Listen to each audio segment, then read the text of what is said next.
Assalamualaikum warahmatullahi wabarakatuh. Halo teman-teman, perkenalkan saya Felda Ayu Aprisila dari kelas PGMI 4A dengan NIM 1262052123132. Di sini saya akan menjelaskan hasil analisis saya tentang Prota, Promes, Silabus, dan RPP Sejarah Kebudayaan Islam MIN Purwokerto. Baik, langsung saja yang pertama adalah analisis Prota. Seperti yang kita ketahui, Prota sendiri merupakan rencana penetapan alokasi waktu 1 tahun untuk mencapai tujuan pembelajaran atau kompetensi inti dan kompetensi dasar. Berikut ini adalah program tahunan atau Prota dari MIN Purwokerto kelas 3. Jadi, dari hasil analisis saya terhadap Prota ini menghasilkan 4 aspek, yaitu yang pertama aspek kelebihan, yang kedua aspek kekurangan, yang ketiga aspek hasil, dan yang terakhir adalah aspek saran.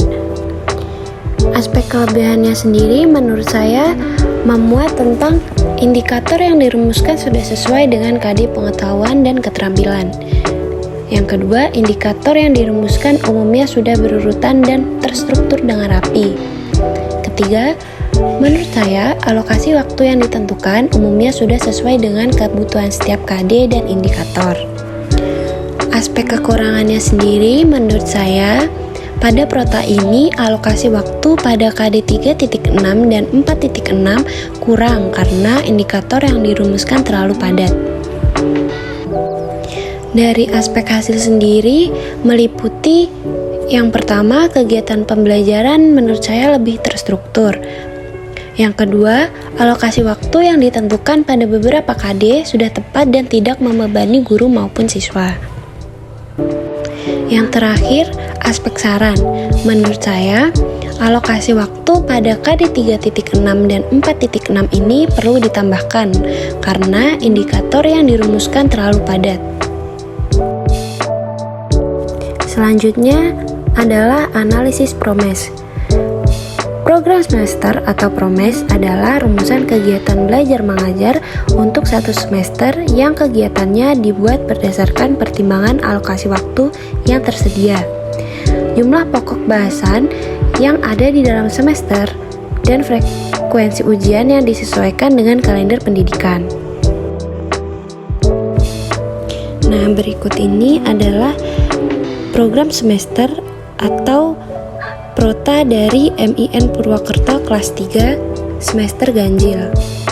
Dari analisis prosem ini sama seperti analisis sebelumnya, terdapat 4 aspek, yaitu aspek kelebihan, kekurangan, hasil, dan saran. Aspek kelebihannya sendiri menurut saya beberapa alokasi waktu yang ditentukan pada program semester sudah sesuai dengan program tahunan. Aspek kekurangannya yaitu menurut saya alokasi waktu pada materi masa kanak-kanak Nabi Muhammad Shallallahu Alaihi Wasallam kurang sesuai dengan alokasi waktu yang ditentukan pada program tahunan atau Prota. Aspek hasilnya sendiri menurut saya, satu, dengan adanya prosem ini kegiatan pembelajaran menjadi lebih terstruktur. Yang kedua, alokasi waktu yang ditentukan pada beberapa KD sudah tepat dan tidak membebani guru maupun siswa. Dan yang terakhir, aspek saran menurut saya, alokasi waktu perlu diteliti kembali dan disesuaikan dengan program tahunan. Guru juga perlu memikirkan keefektifan alokasi waktu yang diberikan. Yang selanjutnya adalah analisis silabus. Silabus merupakan suatu rincian detail tentang rencana pengajar guru yang disusun dalam kelompok tema atau mata pelajaran tertentu. Komponen dari silabus antara lain kompetensi inti atau kompetensi standar, kompetensi dasar, indikator, materi pembelajaran, alokasi waktu, penilaian, dan sumber belajar yang digunakan. Nah, berikut ini adalah silabus pembelajaran dari MIN Purwokerto kelas 3. Jadi, dari hasil analisis saya terhadap silabus ini menghasilkan 4 aspek seperti analisis sebelumnya, yaitu aspek kelebihan, kekurangan, hasil, dan saran. Aspek kelebihan dari silabus ini adalah: 1. Struktur silabus sudah lengkap dan sesuai. Yang kedua, kegiatan pembelajaran menunjukkan pembelajaran berpusat pada siswa. Yang ketiga, kata kerja operasional yang digunakan pada KD 3 dan 4 menurut saya sudah menuntut siswa dari level kognitif rendah ke tinggi atau HOTS. Yang keempat, KD 4 sudah menuntun siswa untuk berpikir kreatif dan percaya diri.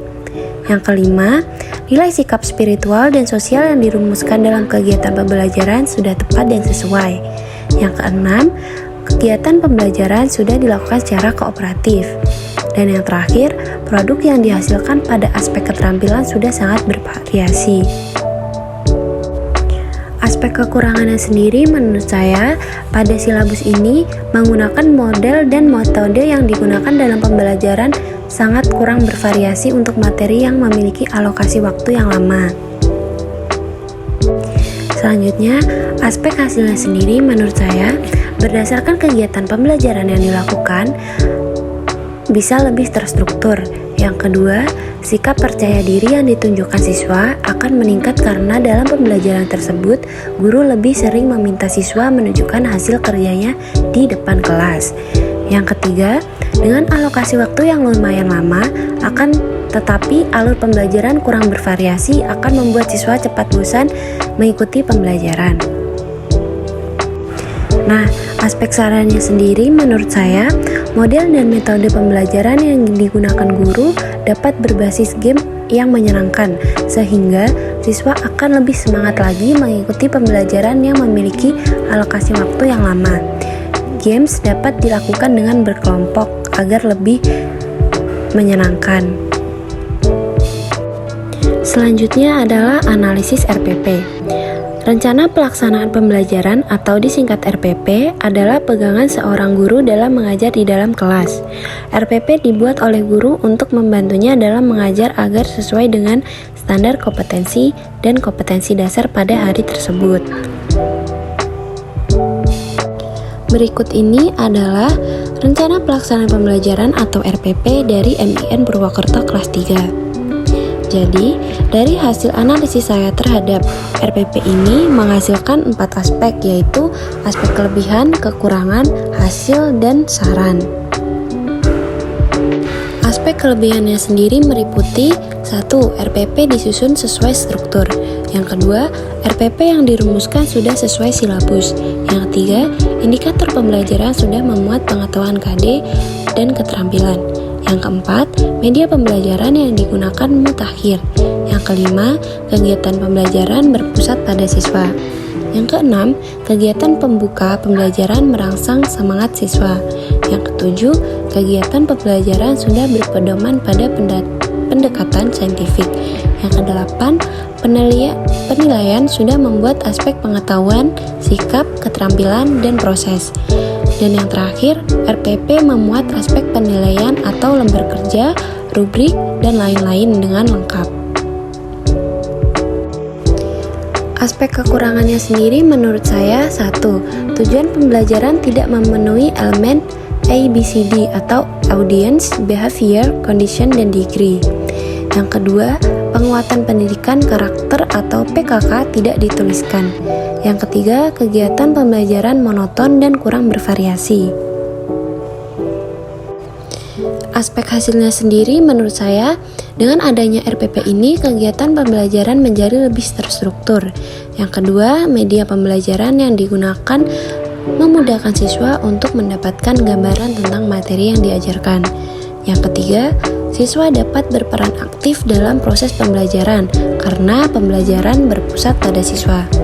Yang keempat, dengan kegiatan pembelajaran yang kurang bervariasi akan membuat siswa cepat bosan. Aspek sarannya sendiri menurut saya: 1.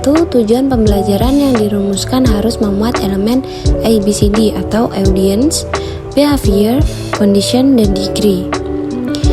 Yang kedua, penguatan pendidikan karakter harus dituliskan.